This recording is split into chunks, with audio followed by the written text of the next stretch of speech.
10 years ago, when you were making a purchasing decision, the biggest influencing factor was probably whether you could afford the bond. If the bank approved your loan and the monthly payment fitted within your budget, the decision was relatively straightforward. Today, that bond repayment is only half of your consideration. Municipal charges are rising faster than inflation. Security has become a necessity rather than a luxury, and insurance premiums are climbing. Levies are increasing, electricity and water costs continue to put pressure on household budgets, and the overall costs of living have far outweighed the wage inflation. So the reality is that many homeowners are discovering that the purchase price of the property is no longer the biggest affordability challenge, especially in the long run. So the real challenge would be the total cost of ownership. So let's unpack this a bit. The bond has become the smaller part of the equation. Why do I say that? And let's maybe look at a practical example and try and look at things going forward. If you were to purchase a property today of 2 million rand, your bond installment would probably be around 18 to 20,000 rand a month. But you'd also have, in addition to that, the rates and taxes, refuse removal, water charges, sewage charges. While these are consumption-based charges, you also have insurance, security, ongoing property maintenance. And before long, that 20,000 rand expense, which you were budgeting for simply on the home loan repayment, can easily exceed 25 and even in some cases 30,000 rand a month. And unlike a bond, these costs escalate annually. And that's where the big trick comes in, because with a bond, your installment will remain relatively stable throughout the 20-year ownership period or period of the loan.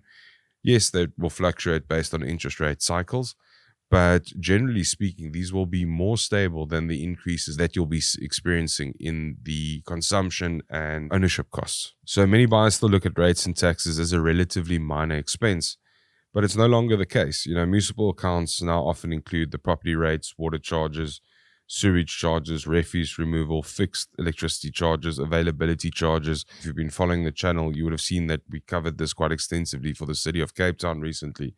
And many homeowners have experienced annual increases that significantly exceed their salary growth. That means that even if your bond repayment remains unchanged, your monthly costs are going to continue to rise over the 20 years of ownership. A homeowner who comfortably afforded a property 5 or 10 years ago may start finding themselves in a position today where they're under pressure without even having borrowed an additional cent. Let's try and put this in perspective. If you take a 7,000 Rand ownership cost today and you apply 15% escalation to this value for a period of 10 years, that amount would be 28,000 Rand. So we're talking about things like your insurance, your rates and taxes, consumption charges, maintenance, everything that we've listed before. Now, you might say, Rowan, 15% sounds a lot. Just think about the increases that Eskom have seen in electricity charges, the municipal charges that have recently been added to the City of Cape Town bills, the fixed charges that have been added. So the ownership costs have dramatically increased over the last 5 years. There's been some serious escalations. Even levies have seen quite steep increases in many instances where body corporates or homeowners associations weren't necessarily providing for the correct type of funds and reserves that they were supposed to, having to reinstate those and now forward planning. So a lot of these individual line items have seen increases exceeding 15% per annum over the last 3 to 4 years.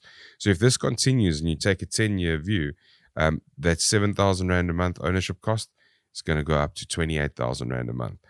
Remember that we're using an example of a 2 million Rand property where your bond installment day one was only 20,000 Rand a month, or was 20,000 Rand a month, and should still be roughly 20,000 Rand a month in 10 years' time. So you'd reach a point where the ancillary cost of ownership actually start overpowering or outweighing the bond repayment. And this is just due to inflation.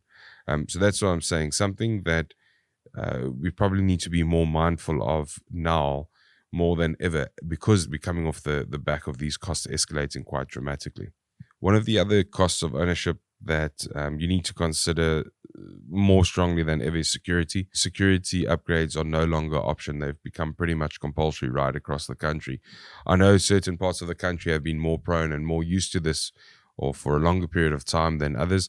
But you start seeing even in areas where security was maybe tighter previously and people lived more laid back lives, you start seeing fences going up.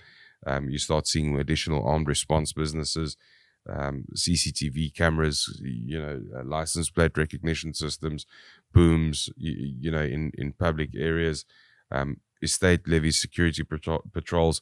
These are all things that have become part of the modern day living. And these costs are often overlooked when calculating affordability, especially if you're moving into a new area where you don't necessarily know which of these are on offer and at what rates they would be offered. Yes, you might look at it and say, well, your armed response is only 300 or 500 rand a month. But then once you're living in the neighborhood, you realize that there's some patrolling guards. You might want to contribute towards the neighborhood watch or people driving camera installations in the areas. And that's what I'm saying. Security is no longer something that can be overlooked. It's probably also right up there as one of the emerging costs of home ownership because it's no longer a luxury. It's seen as a necessity. Then the next, I call the silent killer, maintenance. It's probably, one of the things that no one talks about. And it's also one of the most underrated or underestimated costs of home ownership is maintenance. A roof doesn't care whether the interest rates have come up or down. Neither does a geyser, neither does a boundary wall, neither does a leaking pipe, and neither does your garden.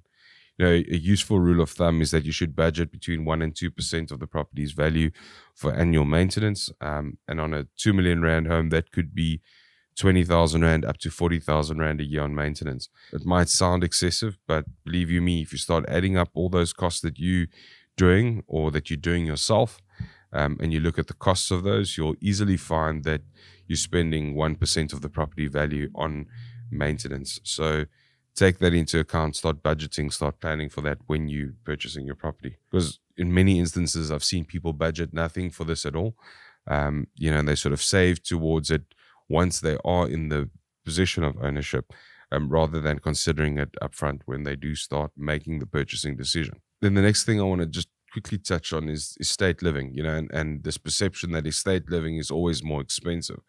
And the reality is that it's not. I'm not saying estate living is cheaper, but I'm saying it's not always more expensive. There's, as I said, this common perception. I want to challenge it because many buyers see a levy and view it as an unnecessary cost or an additional cost for which they get nothing in return.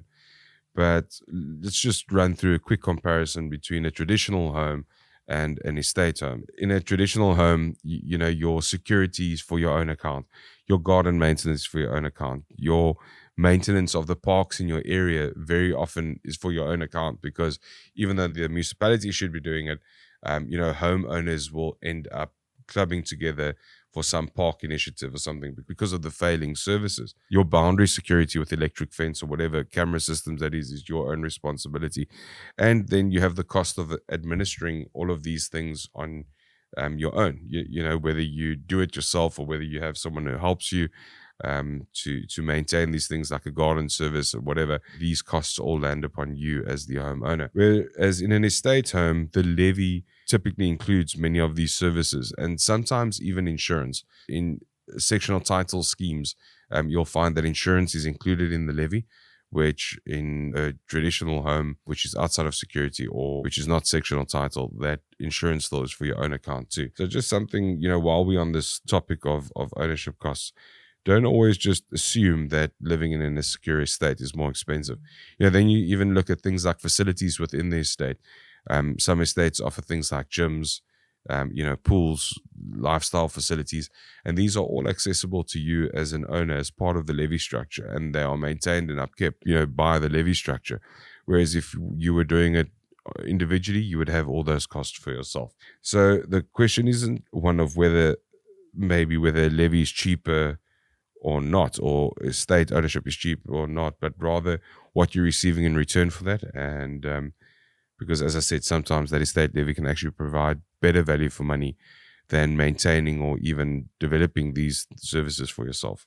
So I want to end off by challenging you to a new affordability calculation and say, when buying property today, you should stop asking what bond can I qualify for solely, and also start asking what total monthly property costs can I afford at this time.